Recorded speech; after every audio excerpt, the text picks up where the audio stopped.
आज हम high school के लिए यूपी बोर्ड के लिए देखेंगे कुछ इंपॉर्टेंट क्वेश्चंस जो कि आने की प्रबल संभावना होती है।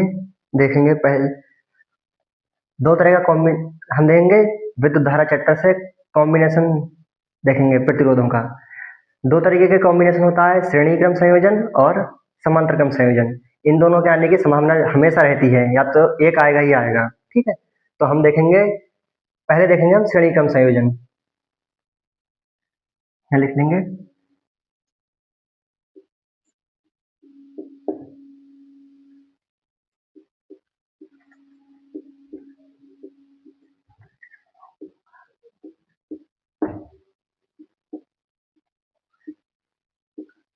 प्रतिरोधों का संयोजन।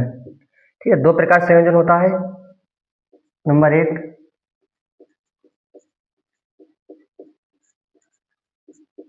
श्रेणी क्रम संयोजन। नंबर दो होता है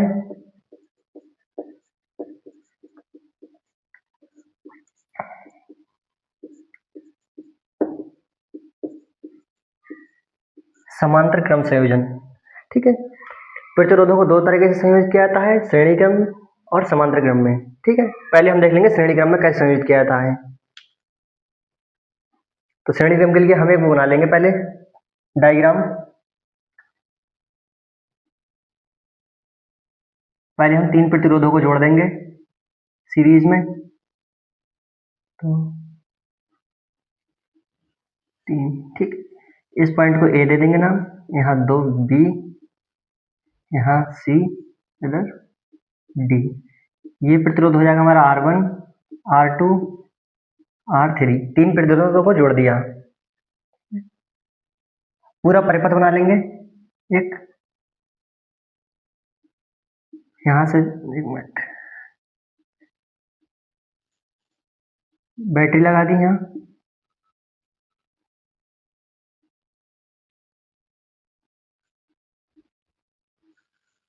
यहाँ पर कुंजी लगा दी। ये प्लस चार्ज होगा, माइनस चार्ज होगा, इधर से धारा आएगी बैटरी से होकर, आई धारा यहाँ जाएगी और वही धारा इन तीनों प्रतिरोधों में होते हुए यहाँ से आएगी, निकल जाएगी। ये कुंजी होती है, ये बैटरी है। ठीक है, श्रेणी क्रम संयोजन देख लेंगे हम पहले।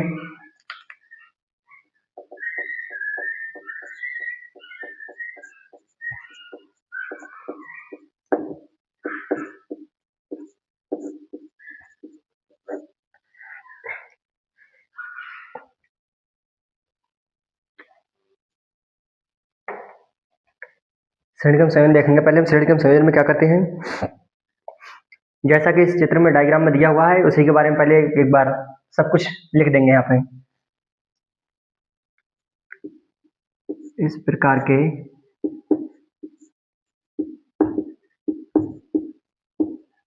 संयोजन में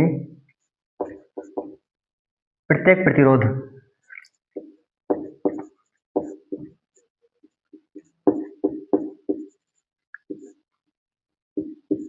प्रतिरोध का पहला सिरा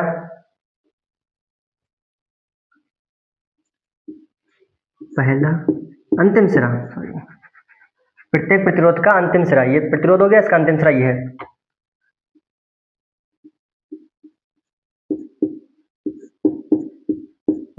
अंतिम सिरा दूसरे प्रतिरोध के पहले सिरे से जुड़ा होता है। ये दूसरा प्रतिरोध हो गया, इसका पहला सिरा ये है, और ये पहले प्रतिरोध का अंतिम सिरा ये है। ठीक है, तो प्रत्येक प्रतिरोध का अंतिम सिरा दूसरे प्रतिरोध के पहले सिरे से जुड़ा होता है।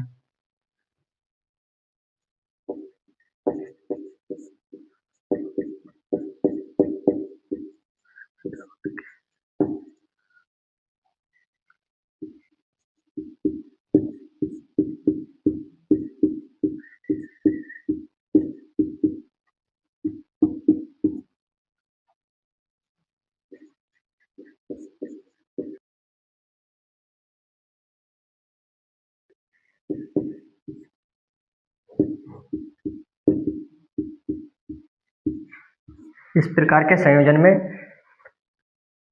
धारा समान बहती है, लेकिन जो विभवांतर है वो बढ़ जाता है। विभवांतर अलग अलग आएगा लेकिन धारा एक ही बहेगी। इस प्रकार के संयोजन में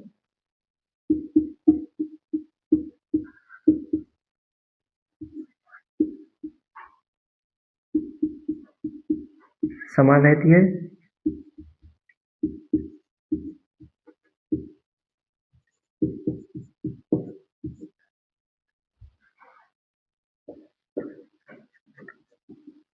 विभवांतर अलग अलग होता है।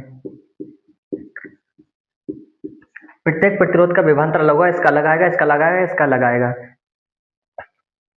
ठीक है, अब देख लेंगे चित्र के हिसाब से। चित्र में याद करने ऐसा कुछ भी नहीं है, इसमें सब कुछ यहाँ दिया हुआ है, वही सब लिखा है। दिया गया है चित्र में, चित्र के हिसाब से लिख लेंगे सब कुछ। चित्र में दिया गया है 3 प्रतिरोध,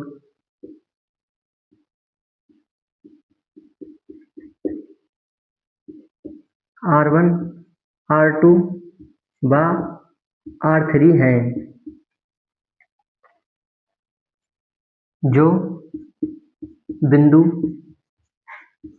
AB, BC तथा CD के बीच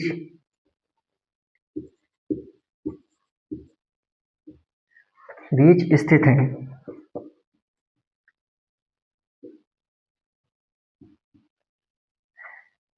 इसमें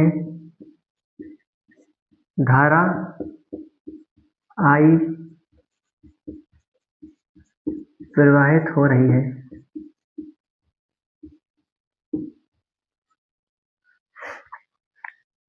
ठीक है,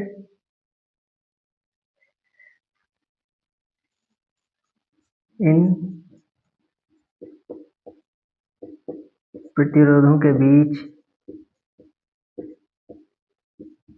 विभवांतर V1, V2 तथा V3 होगा। ठीक है, यहाँ तक हो गया। अब आगे लिख लेंगे, इसको मिटा लेते हैं अभी।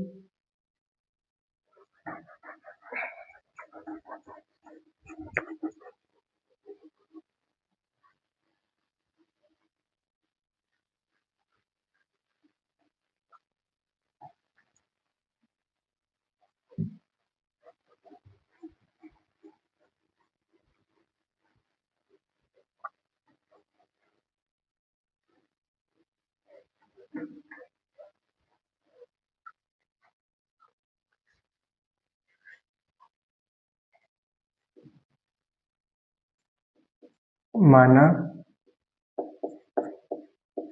परिपथ में 3 प्रतिरोध R1, R2 तथा R3 हैं तथा धारा I प्रवाहित हो रही है।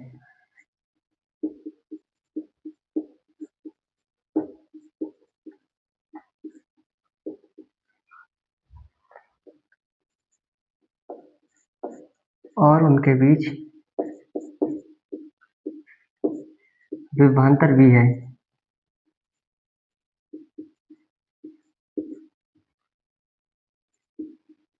अब देख लेंगे ओम के नियम के अनुसार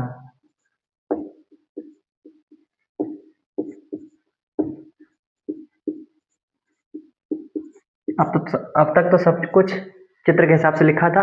अब यहाँ से ओम के नियम से ये फार्मूला जो है सिद्ध होता है। तो ओम के नियम के अनुसार V बराबर क्या होता है, IR। V की जगह V ही रहेगा। अब वहां क्या दिया था, I की वैल्यू क्या थी, V की वैल्यू क्या थी, IR1। प्रतिरोध सब अलग अलग थे, प्लस IR2 प्लस IR3। जो प्रतिरोध की वैल्यू थी वो सब जगह अलग थी, R1, R2, R3। तब इन सबको जोड़ दिया जाएगा। यहाँ से I कॉमन ले लेंगे, R1 plus R2 plus R3। ये हमारी समीकरण 1 बन गई है।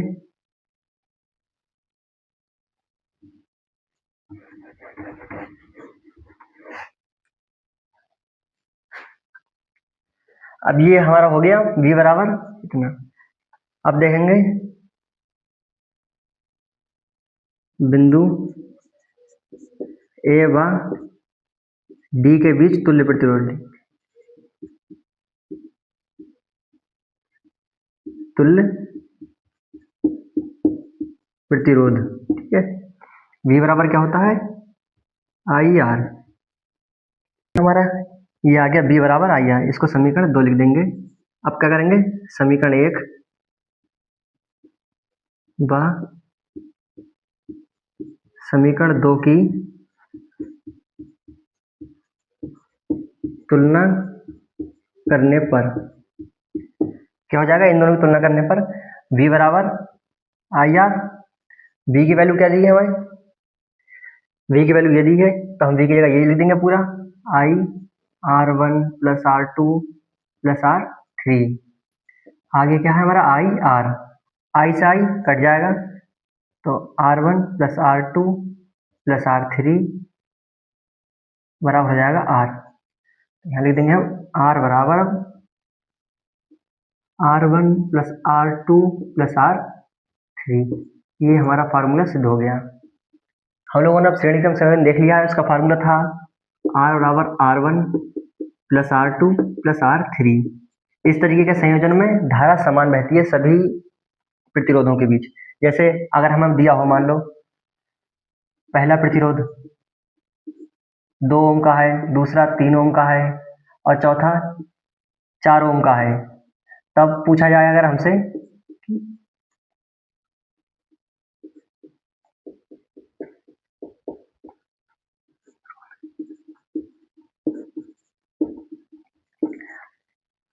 अगर कभी ऐसा सवाल आ जाए कि 3 प्रतिरोध दिए हो या 4 जितने भी दिए हो उसमें R1 R2 R3 मतलब ये चलता रहेगा, कितने भी जोड़ सकते हो। अगर 3 प्रतिरोध दिए हुए हैं, 2 ओम का, 3 ओम का और 4 ओम का, और पूछा है कि तुल्य प्रतिरोध क्या होगा, तो इसके लिए हम क्या करेंगे,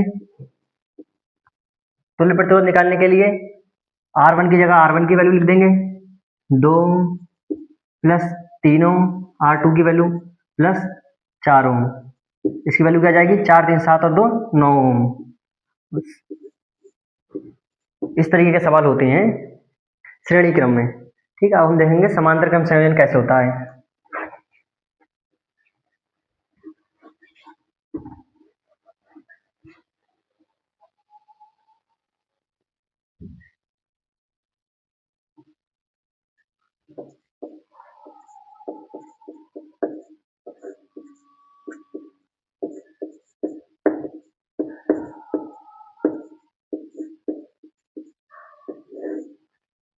समांतर क्रम संयोजन, तो इसके लिए पहले हम एक डायग्राम बना लेंगे।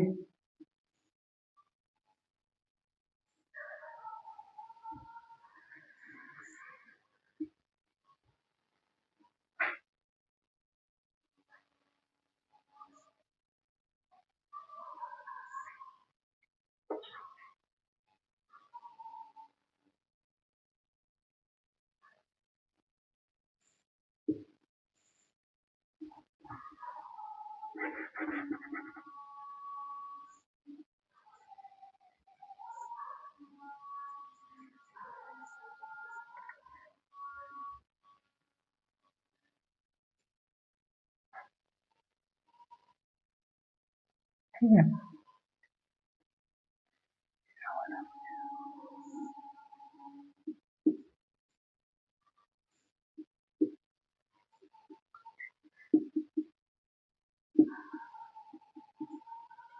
ये हमारी बैटरी हो गई।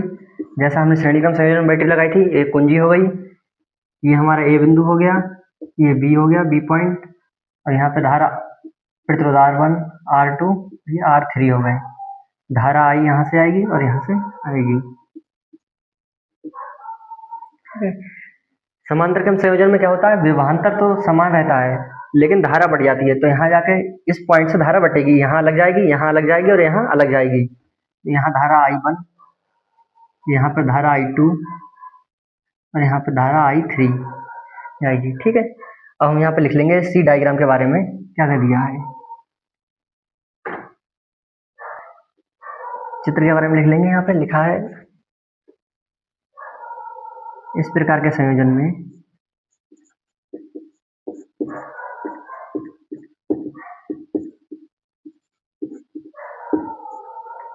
इस प्रकार के संयोजन में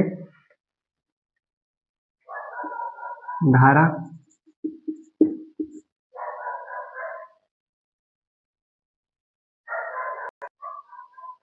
जोड़ा जाता है। इस प्रकार संयोजन क्या आता है कि धारा I1 I2 तथा I3 प्रवाहित होती है। इस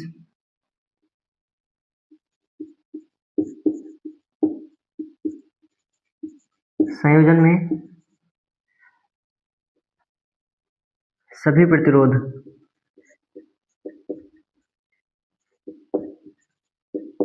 रोधों का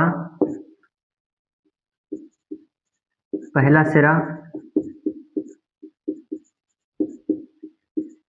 एक बिंदु से तथा दूसरा सिरा दूसरे बिंदु से जुड़ा होता है।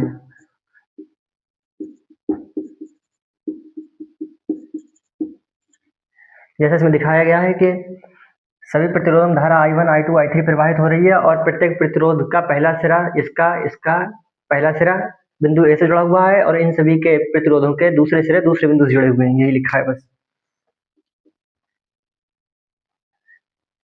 तथा प्रतिरोध R1 R2 तथा R3 है।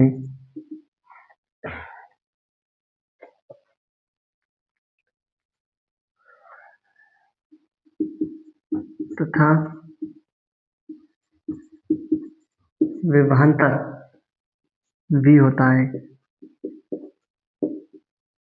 समांतर संयोजन में जैसा हमने अभी बताया था कि इन तीनों में धारा अलग अलग बढ़ जाएगी लेकिन विभवांतर समान रहेगा। तो तुल्य धारा के लिए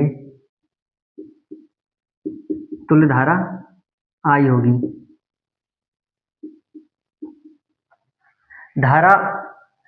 धारा जो है यहां से जो धारा जाएगी इन तीनों में बढ़ जाएगी लेकिन जब यहां से निकलेगी तो धारा I ही बन जाएगी। इस धारा का मान और इस धारा का मान समान रहेगा लेकिन इसमें बढ़ जाएगा अलग अलग। धारा I बराबर I1 plus I2 plus I3। जब इन तीनों धाराओं को जोड़ दोगे तो वही धारा का मान आएगा जो यहाँ बह रही होगी या यहाँ से गई होगी। ये समीकरण 1 हो जाएगी।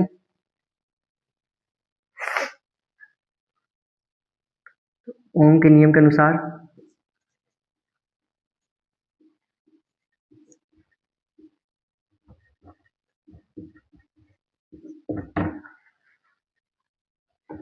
V बराबर होता है हमारा IR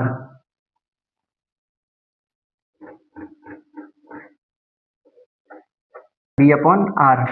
ठीक है, हो गया। अब I1 बराबर यही देख लेंगे B अपॉन R1 होगा। B1 ये धाराएं अलग अलग दी हैं तो सब धाराओं का अलग अलग लिख लेंगे हम, B upon R1 B upon R2। ठीक है, वैसे ही हो जाएगा। I2 बराबर हो जाएगा B अपॉन R2 और I3 बराबर हो जाएगा B अपॉन R3। ठीक है, अब इन सब की वैल्यू हम इस वाली समीकरण 1 में रख देंगे।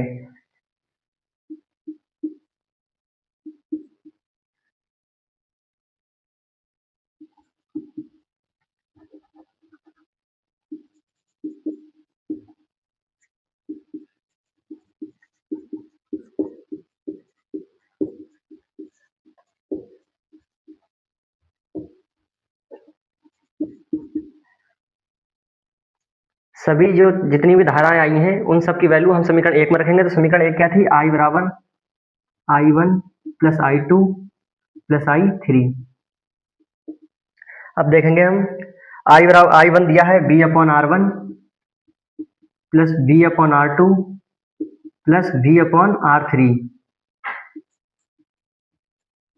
अब यहाँ I की वैल्यू हम देख लेंगे। यहाँ से I बराबर क्या है? B upon R।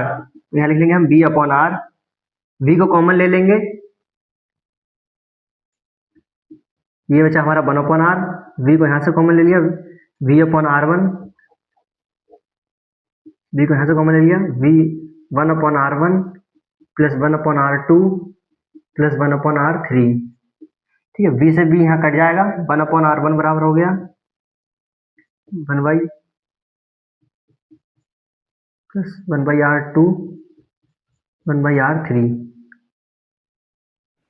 समांतर क्रम संयोजन, ये फार्मूला कभी ये आता है 4 नंबर में, कभी श्रेणी क्रम वाला आता है जो हमने पहले कराया था। एक बार इसको फिर समझ लेंगे। जैसा हमें इस चित्र में दिया है कि इस संयोजन में धारा I1, I2 और I3 प्रवाहित हो रही है, ये हमने लिख लिया। उसके बाद में इस संयोजन में प्रतिरोधों का पहला सिरा एक बिंदु से, जितने भी प्रतिरोध हैं तीनों, उनका पहला सिरा एक बिंदु से A से जुड़ा हुआ है और दूसरा सिरा दूसरे बिंदु से, तो इन सभी का दूसरा सिरा दूसरे बिंदु से जुड़ा हुआ है। ठीक है, इन सभी में प्रतिरोधों में धारा जो प्रवाहित हो रही है वो R1, R2 और R3 प्रवाहित हो रही है तथा इन सभी के बीच विभवांतर V है। श्रेणी क्रम में क्या होता है, विभवांतर अलग अलग होता है, धारा समान बहती है, लेकिन समांतर क्रम में इसका उल्टा होता है, धारा अलग अलग प्रवाहित होती है लेकिन विभवांतर एक ही रहता है, समान रहता है। तो इन सभी के बीच जब तुल्य धारा निकालेंगे हम, तो I बराबर हो जाएगा I1 plus I2 plus I3। ठीक है, फिर ओम के नियम से हमने कर लिया V बराबर IR, क्योंकि हमें धारा की वैल्यू चाहिए थी यहाँ पे, तो हमने I को इधर कर लिया, तो V ऊपर पहुंच गया, R नीचे आ गया। ठीक है, तो I की वैल्यू आ गई है हमारी V/R। अब हमने सारी धाराओं की वैल्यू अलग अलग निकाल ली, I1 की वैल्यू V/R1, I2 की वैल्यू V/R2, I3 की वैल्यू V/R3। फिर क्या किया, जो समीकरण 1 आई थी उसमें हमने ये सारी वैल्यूज रख दी, I की जितनी सारी, तो I1 की वैल्यू V/R1 थी, I2 की वैल्यू यहाँ से रख दी हमने V/R2 थी, और यहाँ से I3 की वैल्यू V/R3 थी। ठीक है, अब यहाँ V सब में कॉमन है, बराबर के इस पार से V कॉमन ले लिया और बराबर के इस पार से भी V कॉमन आ जाएगा हमारा। ठीक है, यहाँ 1 बचा, 1/R1, 1/R2, 1/R3। ठीक है, अब यहाँ से क्या हुआ, V से V कट जाएगा, ये आ गया हमारा समांतर क्रम संयोजन। ठीक है।